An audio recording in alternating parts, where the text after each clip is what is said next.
Welcome to Doctrine and Devotion, a podcast exploring Christian faith and practice from a Reformed Baptist perspective. My name is Joe Thorne. I'm the lead pastor of Redeemer Fellowship in St. Charles, Illinois. And I'm Jimmy Fowler, elder candidate at Redeemer Fellowship. Hey. Hey. What are you doing? I'm chilling with you. We're good. We're good. Having We're a happy. good day.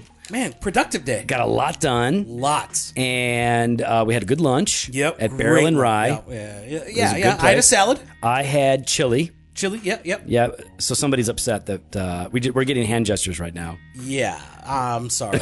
so as soon as you start talking about lunch, I was like, oh, someone's going to be upset right now. Because Steve McCoy is in the house. Hi, Steve. Well, hello.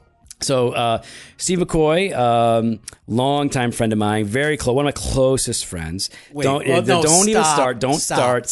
No, don't be jealous. He used to be a close friend. He is one of my closest friends. Hold on, when you say time. one of, okay, Yeah. fine, he's one of. Yeah, there's two. But who is the? I don't think of it that way. Oh, okay. You don't think of it that way? There's like different, kind of like the Mormons, I feel like, some of the wives are good in some ways, and then some of the wives are good in other ways. See, no, you got this backwards. See, you're my podcast wife. No, we all not. know you're my podcast. Let's get to Steve. No. And Steve is my podcast side. So here's the thing. Steve doesn't know what to do. How long have you known Joe, Jimmy? I feel like forever. How long have you known Joe, Jimmy? I've known Joe. We're kindred spirits. When did you come to Redeemer? Like Was Joe October your Sunday 2012. school teacher when you were young? So 2012. Was Joe my Sunday school teacher? Probably. I'm old enough to be your Sunday school teacher. So Steve and I met in seminary at Southern Seminary when we were there, and we developed a fast friendship. And we got our families together, and Steve yelled at us because we were using birth control, and he was telling me, if I remember correctly, you were telling me that we were sinning because we weren't trying to have kids right then in seminary, if I remember correctly. Why did I not know this was going to come up? Well, that did happen. Did it not happen? I don't think I'm lying. I've actually heard this story, but I'm actually shocked that he brought it up. I'll bring it up, man. Steve, man, he's super judgmental. I was not expecting Steve's that. like a super close friend. He's like, yeah, man, why aren't you having babies, yo? And I'm like, well, we're in seminary. He's like, nah, that ain't a good excuse. I didn't say yo. He's like, are they a blessing? It was Southern Seminary. He's like, are they a blessing or are they a curse? What are they? And I'm like, I guess they're a blessing. He's like, yeah, why are you denying God's blessing, son? So Steve, really good friend. I was pastoring a small church in in central Kentucky. Yeah, you couldn't make it in Louisville. No, Louisville wouldn't have me. And so Steve would preach for me whenever I was gone. And then Steve came up to Illinois, pastored here in Illinois for 12 years or something like that. Yeah, 12 years. Wow. Yeah, and now, how do we say what you do now? How do we explain that? I'm the content strategist for Mission Group. All right, he's the content management for Mission Group. So I think there's a way of putting it though. I think it's like you are the puppet master of Dr. Ed Stetzer.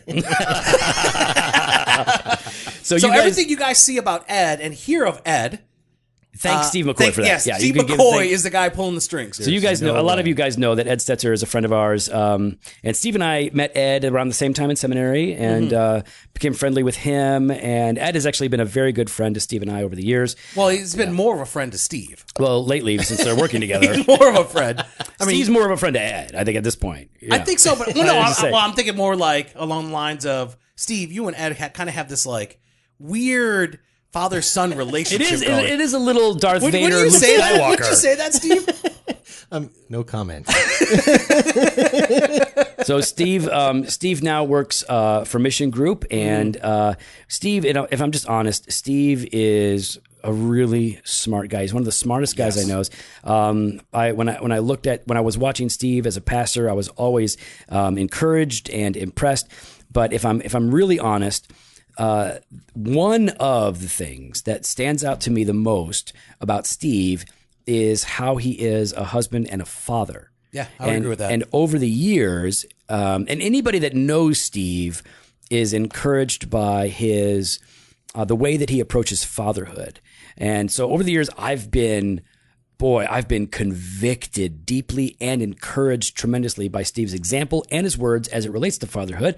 So now that I'm done blowing sunshine up your skirt, Steve, welcome to the podcast. We're going to talk about fatherhood today. We're going to talk about what does it mean to be dads and how can we be better dads and all of that. And listen, if you're a lady, you're like, well, this is not for me. Listen, if you're not married, you're going to be looking for a man to be your husband and, God willing, the father of your children. So this is relevant to you. Or if you don't have kids yet. Absolutely. These are some of the things that are going to be really important to your husband and to you. So, Steve, as way of an introduction, why don't you kind of give us, a snapshot of your family and things like that? How many kids do you have? How long have you and Molly been married? Why does Molly, think of Michelle and I as the best couple to hang out with? Go ahead. Definitely not true. I don't think that's true. Steve? Whose CG are they in? Whose community group are they in? Steve? They're in our Steve and Molly are in my I community asked group. to visit Jimmy's. Well, I told him no. But Steve, does Molly not think that Michelle and I are the best couple to be She with? thinks you guys can yuck it up There you go. at the cabaret. Oh, you can't tell that story. That is You can't tell that story, Steve. well, listen. Tell I'm us just about, saying there's a level here, so don't push me or I'm going to push back. Yeah. Okay. So see, Jimmy just got quiet. Yeah, I know. Steve, tell us about your family. Yep. So I've been married for going on 25 years. Wow. 4 kids. My daughter and son are in college. Son is still at home, finishing up his first couple of years, and then he's going off. Jack. That's Jack. Sarah's our oldest, and she's at Eastern Illinois University. Really excited for her. She's just loving it. Yeah, Loving being in college. And then we have 2 kids in high school, 2 boys. Elijah is 17 now, and Daniel is, 14 going on 15. Wow. But he's the size of a 20-year-old. Yeah, he's a big kid. Kids that could hurt somebody. Now, listen, your kids, by everyone's estimation, are awesome kids. Yeah, except for Daniel, yeah. Well, Daniel's a little thug. Yeah. He's a little thug. No, But the other ones, though. your kids are great kids. I remember watching you. We were at an Acts 29 boot camp. I don't know what their ages were then, but they were young. And Steve was like, "Hey, I'm going to go in and listen to this talk. You 4 stay here and hang out, and I'll be back." This is how I remember it, anyways. Yeah. And those 4 sat there on the floor and entertained themselves for an hour and didn't cause any trouble. I just remember thinking, my kids, I've got 4 kids, and my kids would have wound up fighting and running around and playing and stuff. Oh, yes. Bonger and Meme gee would have whiz. tore that place It would have up. been bad. So, like, your kids, I mean, they all appear to be believers who really love the Lord. Mature, adjusted. Sarah, your eldest is, man, I remember Sarah, she was 2, I think, when I met her, 1 or 2. And, she's a godly young woman at a state university where she's surrounded by all of this stuff. Now, how does it feel knowing, like, wow, my kids are growing up and I have to like send them out into these environments where they're very much in the world. Do you have any thoughts about that? Like, what goes through your head? Yeah, well, I mean, we just made a big move this summer. So for us, going through all of the changes as a family, we've had to revisit so many things that we've had to to do as parents along the way, and we've had to face a lot of obstacles and kids, needing to meet new friends and living in a new city. So, for us, I think the earlier years of parenting were not easier, but it was so much simpler to structure how we parent our kids and what we do day by day. And now, and of course, we're in the era where my kids and phones and computers and games and, just all the things that they have. I think this is just a really, really hard time. Yeah. Parenting, there's always the joke that I kind of hate when people always say, and your kid's good when they're 10, and then they look at you, so the parent looks at you and say, yeah, but wait until they're 15. Right. And unfortunately, that's very true. It gets much harder when they can not talk back, but when they can start questioning the hard things, and that's kind of where we are. Kind of wondering why. Yeah, wondering why, or just realizing, taking the things that you want them to take seriously is not as easy as just telling them no to candy. They really want reasons. They really want to think through things, and your kids are smart, man. Steve's kids. So annoying. Kids, they're great kids. Like, you could trust them, but they're also either all-star athletes or they're in advanced classes or both. I mean, it's pretty much what it is. And it's like, what is going on with your kids? And you wonder, like, how did Steve spawn that? No, that's Molly. That's Molly. That's all Molly. Yeah, there's no doubt about that. So we wanted to talk to you today about this because not only are you a friend that we love and we love to hang out, even though you're not a member of our church yet. I don't know. So I love that you won't commit to it. I think Molly filled out her stuff. Yeah. Pretty fast. It's on my to-do list. Yeah. Yeah, for the past 8 months. It feels like 8 months, maybe a year. So we wanted to talk to Steve because I really do mean this when I say that, Steve is one of the great examples of being a dad to me. Now, my dad is a great example, even though he was a non-believer for the vast majority of my life growing up. But he was always such a good dad in so many ways. Steve is a great shining example, and his kids are older than mine, and so I was able to really watch him do it. And Steve would usually very kindly push on me in ways I was like, right, that I needed to hear it. So we wanted to talk about it. So why don't we start with this? What does it mean to be a dad? What does it mean when you think about it? And Jimmy, you too. What does it mean to be a father? Yeah.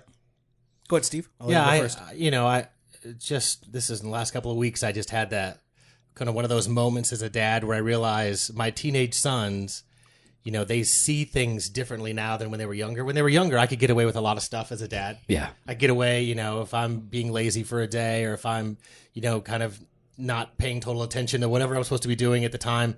But now I think they see all of those things. Yeah. And it tends to be that they don't come to me and say, hey, Dad, I noticed this was happening. But then I hear it later on through Molly who's being like, oh, Daniel was asking about whatever you were doing. And I'm like, oh, well, I guess I should, I think when they see me watching a movie, let's say, they're not just saying Dad's watching a movie and I watch my shows. They're saying, what's the movie he's watching? Why is he watching it? Why is it okay to watch something like that? And I just feel really challenged right now, at this moment with teenage boys, right? Because they're the ones at home. I think this is a tough time to try to help them to see, not just by the things that I do and not just the way I explain things, but to also question myself and go, am I living the right way? Right. Am I being the kind of guy, the kind of dad, the kind of father, to them, the kind of husband to Molly in the things that I do day by day, so that I'm giving the example of what it means to be disciplined. Discipline's tough when the kids have a chance to play online with their friends. So it sounds like you're saying that a part of being a father goes beyond ideology, right? It's very much like daily life, what the kids are going to see, what they're going to ask. Yeah. Like fatherhood is a very practical, tangible thing that is, it's not like 3 points, like you get these 3 points down and you're going to be good. Being a father it can be a complicated thing. But if you had to simplify it, if you had to say like, wow, at the core, what are some of the themes that rise to the surface where you say, wow, when I think of fatherhood, this is a dominant theme. This is a dominant principle that I know that I, as a dad, need to embrace or to exercise. Yeah, and I think I want to start by saying, and this is what I wrote about several years ago on my blog, and it got a lot of readers. And send me that link because we're going to put that up. That's a great article. I'll do that. And the first point is that kids are a blessing, which you mentioned that I brought up to you a long time ago. When you rebuked me, yeah. When I called you a dirty, rotten sinner. That still holds. Yeah, right. There's so many things at this stage of parenting. And I think I've said to you many times, number one, stop saying I'm the best father or something dumb like that, because there's no way that's true, especially at the stage that I'm in with our kids. But that so much of what we did when the kids were young helped us to get to this point, and to have, even where we failed, the ability to speak into their lives because they have not, they've not been coddled, we've not kind of given in to their desires.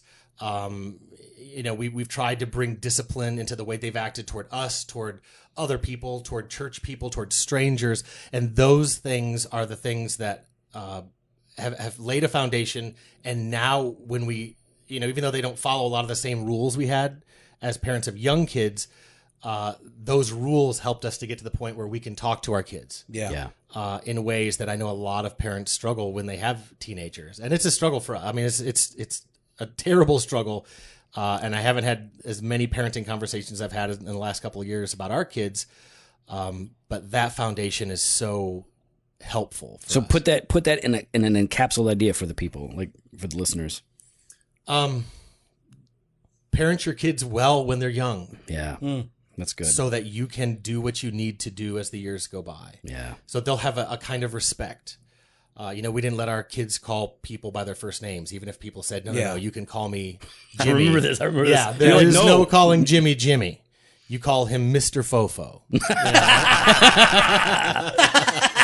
It's okay. You don't want to hear what they call Joe. So, so there's, and you're not alone in that sentiment. Paul Tripp and others, they really push in this direction as well. Like what you do in those first several years of your children's life is going to bear fruit down the line. Yeah. And so you have to really help them to understand the boundaries and the rules in a sense, so that when the time comes for them to ask questions about those rules, there's a foundation upon which you can build. Yeah.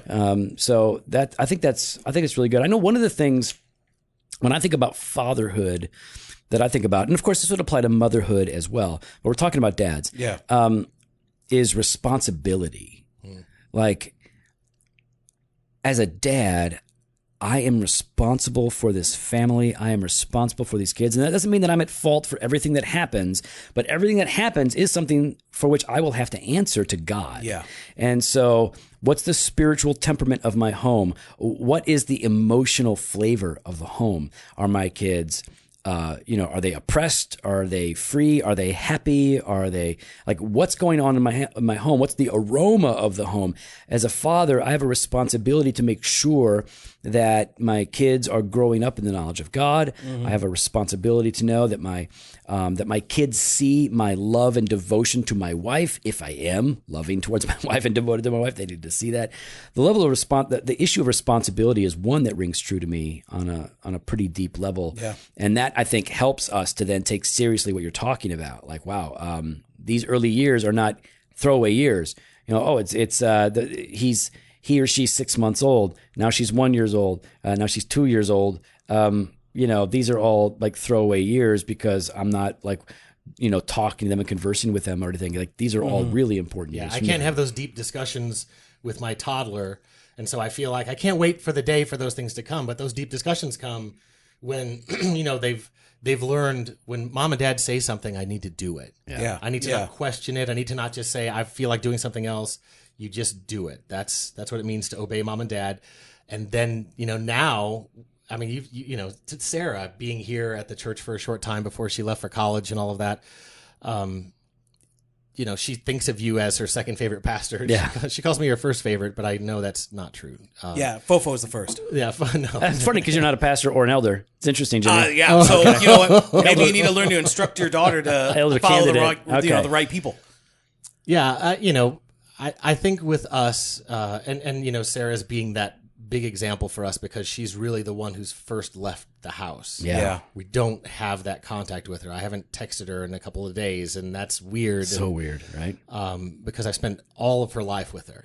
Every kind of because you guys are like best friends. Yeah, in a lot of ways. Like, no, we're not, I'm not saying a joke. It is kind of a joke with some of our friends, but yeah, it's very true. There's in lots of ways. I spent the last few years with her, finding as much time to just sit and talk and to just let her, whether it was ask questions or talk about her friends and some issue. And she regularly calls me. She just did the other day. She sent me a text message and said, "This is what's happening with my roommates. Mm-hmm. What do I do? How do I handle this? This person says they're a Christian, but they're not acting like it. Do I talk about that?" Which I said, that's probably not going to get you, if they're mad at you, a lot of favor to say you're saying you're a Christian, but you're not acting like it. But it's fun to feel like, and I've never felt wise like I want to feel wise. Yeah. But then when your daughter says, "What do I do in this?" and I know exactly, how to handle it, or I know a way to not handle it, it's so satisfying. Yeah. Well, because you've been there, you've done that, you've made the mistakes, you've experienced the successes, and you've been guiding her, and she knows that she can trust you, which goes back to the very beginning of what you were talking about. I can trust my dad because he's been with me from the beginning, and he hasn't been lying. He has been present. He's been involved. And just for the record, Sarah is one of the coolest kids. She's not a kid. I feel bad for saying that because I'm so old. Everybody's a kid. But she's cool. Sarah can hang with a bunch of men in a cigar shop and have a great conversation. Yeah. And she can go to her dorm room and hang out with all the girls. She is a solid Christian woman. It is awesome. Yeah, Hey, Jimmy, what do you think about when is there a theme or an idea that comes to the surface when you think about what it means to be a dad? I mean, I can only think of, the examples that I had. And actually, I probably when I say examples, there's some truth to it. When I lived in Canada for a number of years, I know there was an individual there that kind of acted like a surrogate father. And my dad even had gone to him and visited and said, hey, man, I just want you to know, I am so appreciative for how you stepped in when I'm not around. Yeah. And I think for both of these men. That's big for your dad to do, man. Yeah. Because dads can be. Oh, exactly. And my dad would say, my dad would say he's made a lot of mistakes over the years. But one of the things or the three things I've kind of seen from him since I was a kid and even now, has been, he always provided instruction, correction, and affection. Always. That's good. Always. He kind of told me, what it's supposed to be, what you're supposed to do. He guided me in a lot of things in faith and personally, in the workplace and, right. And in school and relationships. But then, he corrected when I was wayward or when I did something wrong or which is a lot. Actually, I remember he came up in Canada one time. Oh yeah. And Joe knows this.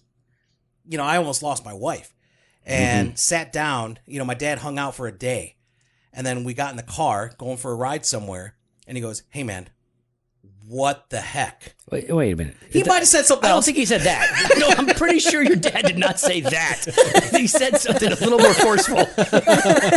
He did, but he was like... He got your attention. He got my attention. He corrected me and said, you are not loving your wife well. You are not treating her with respect. You are not doing the things that you need to be doing as a man. Yeah. So, he corrected me lovingly, and that really kind of changed a lot of things. So, but then affection. My dad was always present.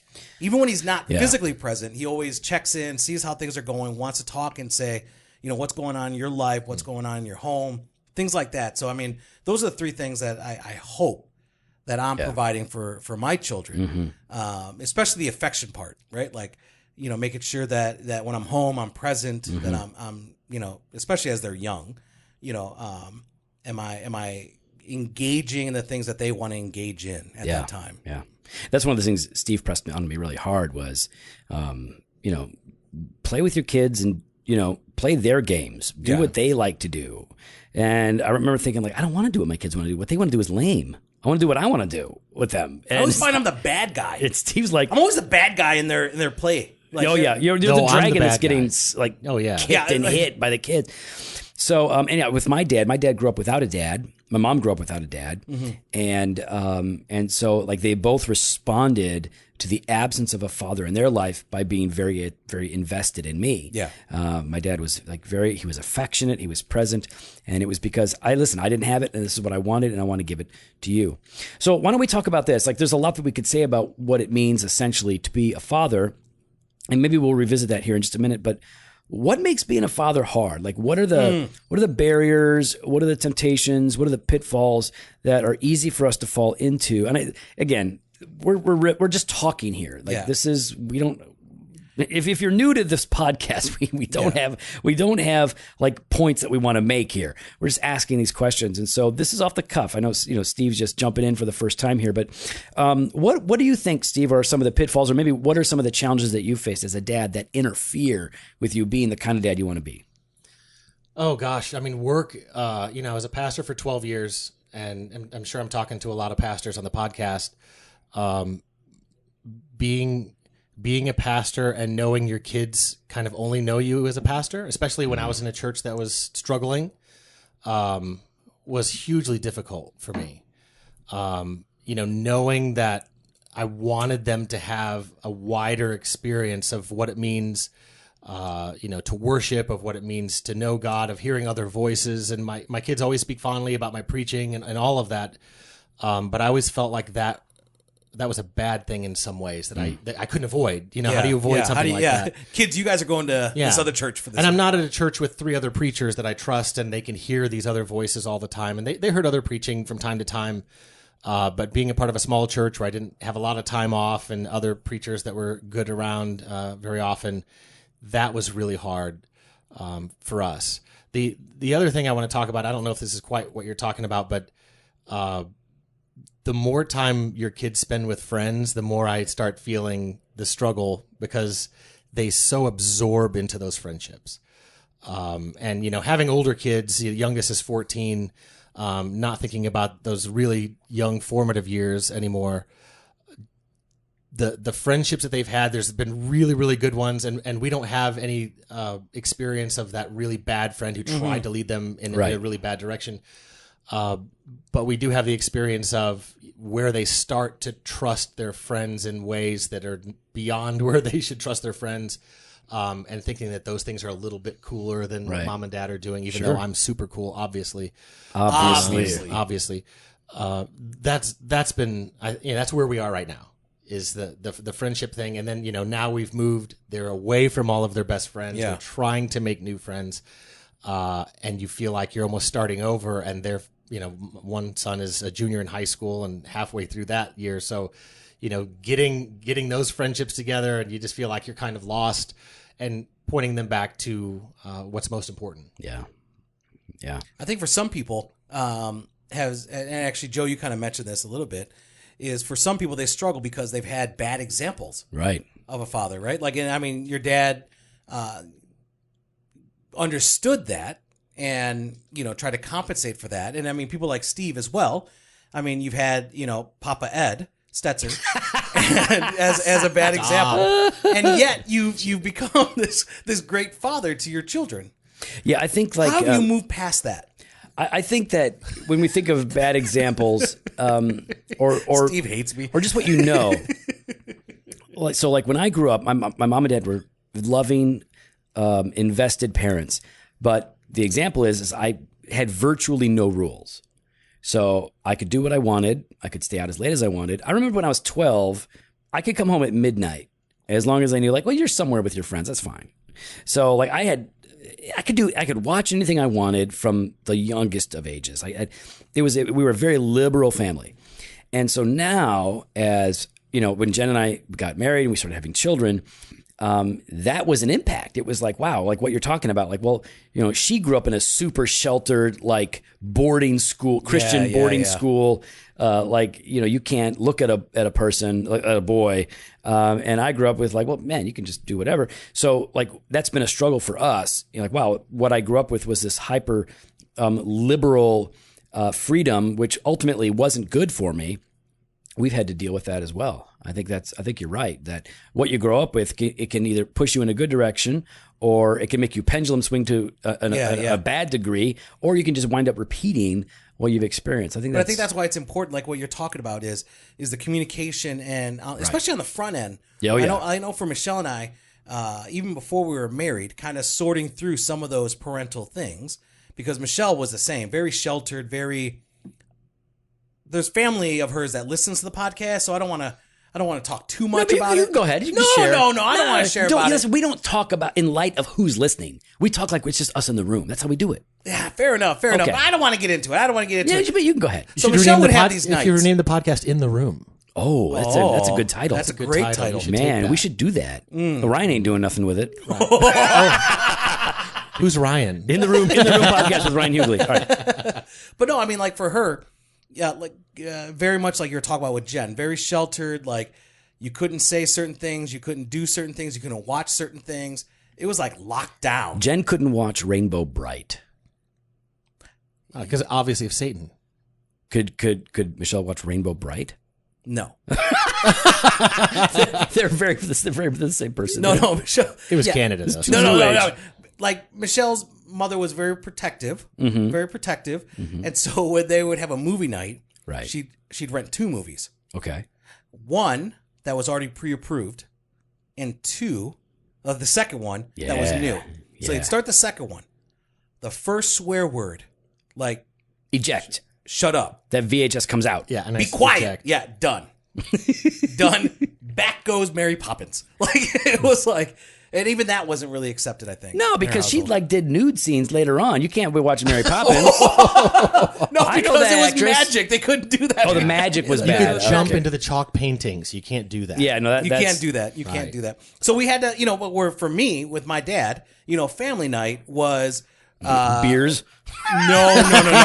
Family night at the Fowler house. No, it was not beers. No? But we'd watch In Living Color. You can do Married what with Children. you wanna do. And then Living Color. at that time, whatever UFC was on, whatever fight night was on. Right. That Dang, was you're young. Family Married Night. with Children. Dang, you're young. Married with Children, and Yeah.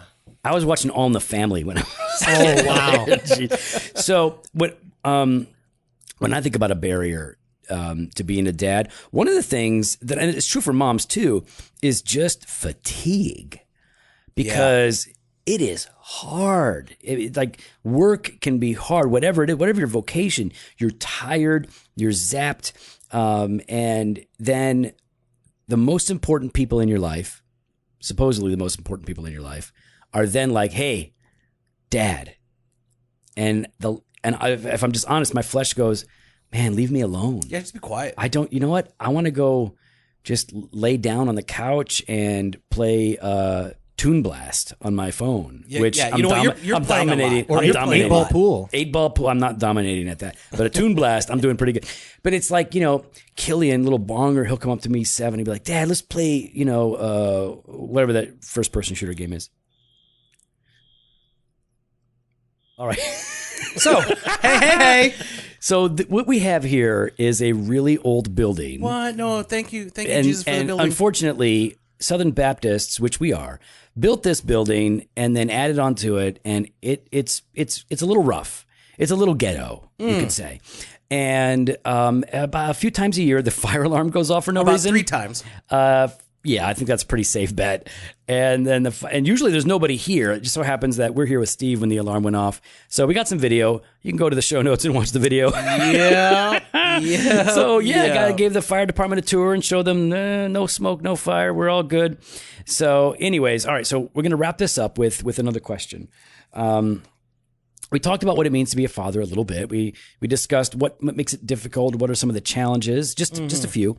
But as Christians, for us, the issue is the gospel, the grace of God shown to us in the Son of God.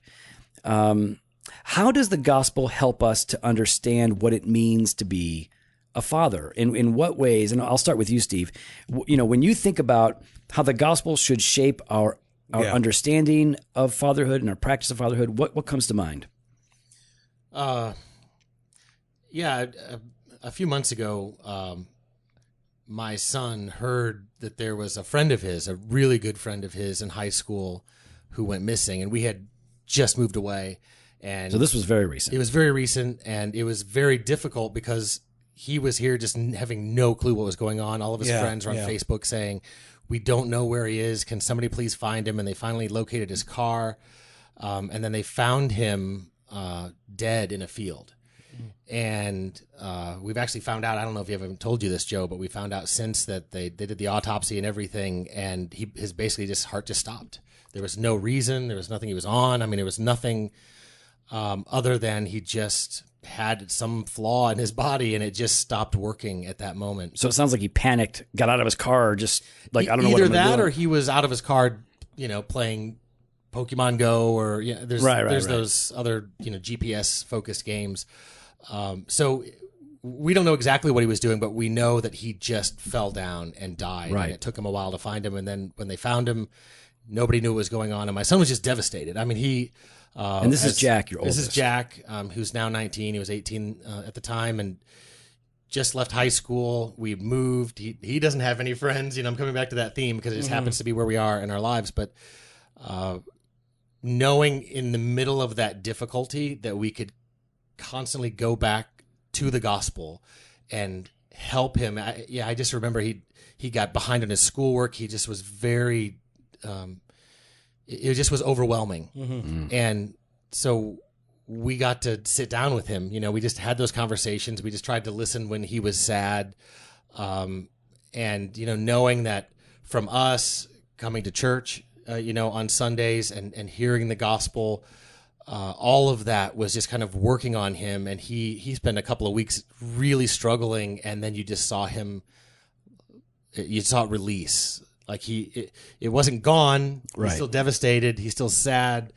But there was a moment where we just realized, I'm so glad that I'm not raising my kids without knowing there's something beyond now. Yeah, without hope. Without hope.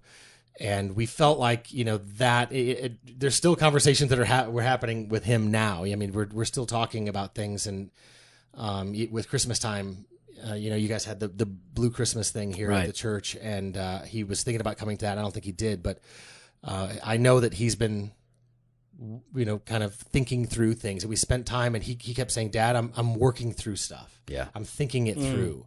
And I said, this is a good time to go through and think about the gospel as well. And he said, that's what I mean when I say I'm thinking it through. And that just awesome. that was such a relief. Yeah. Even when you feel like you just want to grab every tool and try to fix something. Yeah. Which is my, personality. Just try to hurry up and fix him, and hurry up and talk, and hurry up and finish it. And to just know that time can pass, and the gospel, hopefully, Lord willing, sinks in deeper.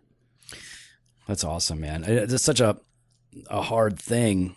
And, regardless of kind of where you're at in the country, kids commit suicide or they die or they OD. And there's not always a nice answer. And, as I grew up, I wanted answers to the why. I wanted to know if there's hope. And my family couldn't give me any of that.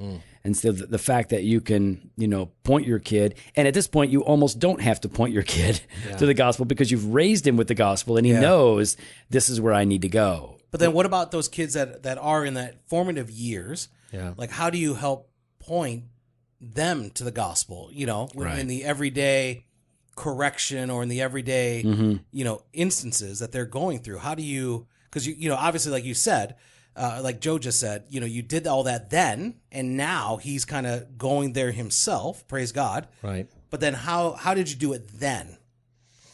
Yeah, we didn't have something that devastating to go through when they were that young at the time, but we did go through the loss of my mom. Now that I think about it, back in that was 2008, I believe.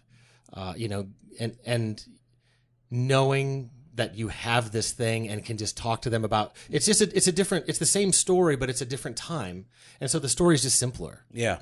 You're just breaking it down for them, which is, pretty easy to do when you're reading the Jesus Storybook Bible with them every day. And which we highly recommend. Highly recommend. Yeah. It's easy just to go back to those stories and to say, this is how we can understand what God has done, what God is doing, how he's active in the world, how there is no, true despair when we have that hope beyond this life. So it's really important then that you can't extrapolate the gospel apart from the character of God. Right. So like the gospel only makes sense when we understand a triune God who is who he is. So he is sovereign, and he is good, and he is merciful, and he is compassionate, and he is present, and he is involved, and he cares, right? Like all of these things really matter. And those are the things that we need to be teaching our kids throughout raising them as fathers, modeling compassion and love and care and investment as much as possible, but also teaching them didactically, informing them, reading them the stories, explaining to them the scriptures, so that when these things happen, they have a place to go back and say, oh, well, I know this, that I know that God is good to his people. I know that God is good. I know that he hasn't abandoned me. I know that there's an answer to this. I know that he causes all things to work together for the good of those who love him. And so when I think about how the gospel informs fatherhood on a principle level, I think about things like gracious condescension, right? To get down to the level of your kids, to talk to them, to love them, to play with them. I think about love and sacrifice, with Christ in the incarnation. I think about God's, benevolent love, that he's so good to us when we don't deserve it. And I'm so quick to say, like, well, you don't deserve it, that you ain't getting it, because you just broke the rules. And but the gospel is, bigger than that. And not that there isn't an accountability or justice. There, of course, those things are true, but that we need to model grace for them. And I feel like when it comes to how the gospel informs fatherhood, they need to see me practice both faith and repentance towards them as well as other people, and also dependency. If they see us in the midst of our suffering, when you lose your mom, right, which was really hard, or when you're going through a difficult time with the church and the church is being difficult, or when you're suffering, when they see you trusting God in the midst of all of that, knowing that he is with you and in you and for you, that's a lesson that they take away, that they carry. Yeah, because they're going to be looking to you, hearing you, and seeing kind of how you're responding to those circumstances. We had, in our small church, we had our share of people issues and things that would come up, or somebody would criticize something. Yeah, like in every church. Yeah, something that would come up in a public meeting where they would say something not so gracious to me, and one of the things that I could always point the kids to was how we don't have to respond the way people treat us. We can treat them differently than that. Right. That was big. One of the tools that we used, just the simplest thing, but we used to do it all the time when the kids were smaller, is we would ask them, and we would do it at random times too, which I think it helps to sink in when it happens in multiple places, multiple ways. Yeah. It doesn't have to always be we're having dinner, so we're going to say a prayer. But we would ask the kids, who loves you more than mom and dad? And, it wasn't very long when we would ask that question, they would just say, God does. And it wasn't like, we're concerned about the way you're explaining your love to us. Mm-hmm. They just realized it doesn't matter how much mom and dad love us, God loves us more. And, that again is one of those foundation builders, as simple as it is, to say now, if I go to my kids, I probably haven't said that in several years now because they're so much older, but I guarantee if I asked that question, they would know the answer. Mm-hmm. All right, so I got one more thing I want to throw at you. Oh, no. Here we go. You have no idea what I'm going to throw at you. Oh, it's going to be good. But you might be able to guess. I will take whatever money you want to provide. No, there's none. So, is there a stipend for this? No, you got that Stetzer money. You're fine. You and Ed are rolling in it. Yeah, by the way, thank you for this glorious microphone that I'm speaking in. It's pretty good. Behind your EIB golden microphones. EIB network. Oh, stop it. Oh, my gosh. That is a throwback. You guys. All right, so a while back, you said something on Twitter. Oh, I don't even want to. Oh, we're doing it. We're doing it. You brought it up earlier, though. Right. Wasn't you? No, so Joe. this was a few years ago. You said something along the lines of that it's important to teach your kids that they are broken. Yeah. Okay, I don't remember. Did you say broken? Oh, the word was broken. broken. All right, Yeah, don't, it was broken. Jimmy. I was there. No, we experienced it. I know, but you and I had a conversation about it like a couple weeks ago. Yeah, we lived. You said it wrong, but it was close enough. I just let it go. Oh, okay. You see, you can say something a certain way. So and I can thanks just for let it playing, go. Jimmy. Maybe next time. Anyway, I hate Joe Thorne. You said something along the lines of, I teach my children that they are broken. And holy smokes, the internet broke. Yeah. Like people went bananas that you would teach your kids that they are broken, assuming that you're not also teaching them that they're loved, created in the image of God, wonderfully and fearfully made. Why don't you speak to that issue? Because it was a profound moment. It was, and if anybody would have listened, they would have understood what you were saying. Yeah. So I would like you to address this issue that you were famous for at that point in internet history. Why do you think it's important for our children to understand that they are in some way broken? Well, I guess I should just make sure everybody understands. Yeah. This wasn't the Reformed Twitter sphere that was going crazy. No. And I think everybody on the podcast. Who was it that responded primarily? It was the stuff Christian culture likes people. What was that? What was that girl's name? I have no idea. I don't even remember. I do know her name, but I'm not. They were angry. Yeah, they were aggro. really. They were pretty aggro all the time. And I've gotten tweets years after that, like reminding me, like, you've learned your lesson, right? And like you listen, all these people on Twitter corrected you, right? So I guess they were telling me that I was broken. And, for suggesting. How dare they? How dare they? But it's funny that group in particular is supposed to be a kind of healing community. People who've been hurt by the church.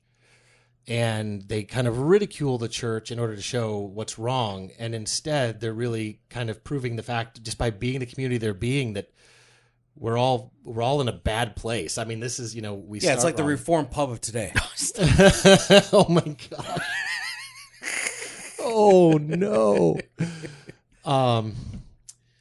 So you put out that tweet, and what were you trying to communicate? I just, I remember, I'm sure I was dealing with something with my kids at the time, but just the realization of how important it is to remind your kids, even daily, the reason you did that thing. Not that, I mean, not even as a theory. It's not even saying, hey, just so you know, you're a sinner. I mean, that's important. It's theology, right? You're doing the right thing.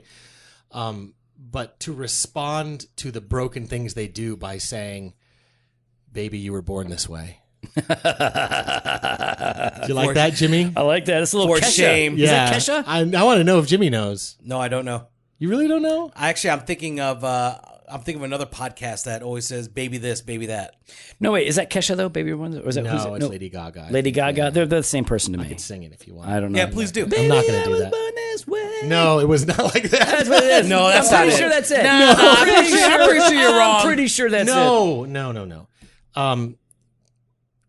Just to remind your kids, to make sure they know, so that when they go through, we were talking about Paul Maxwell, we were talking about the Theofit stuff, and, Paul talking about you're going to fail. You're going to eat that thing. You're going to not go to the gym. You're going to make the excuse when it comes to things you need to do for your body. And this is the thing we need to do for our soul, to remind ourselves and to help teach your kids as they're growing up. It's okay to admit there's something wrong with me, because then you go looking for the thing that's right. You're going to look for the thing that will fix you, the thing that will repair, the thing that will bring redemption and restoration. We want that for our kids. I think everybody listening wants that for their kids. Yeah. But you can't give them the gospel without the law. And we just want them to understand who they really, really are deep down.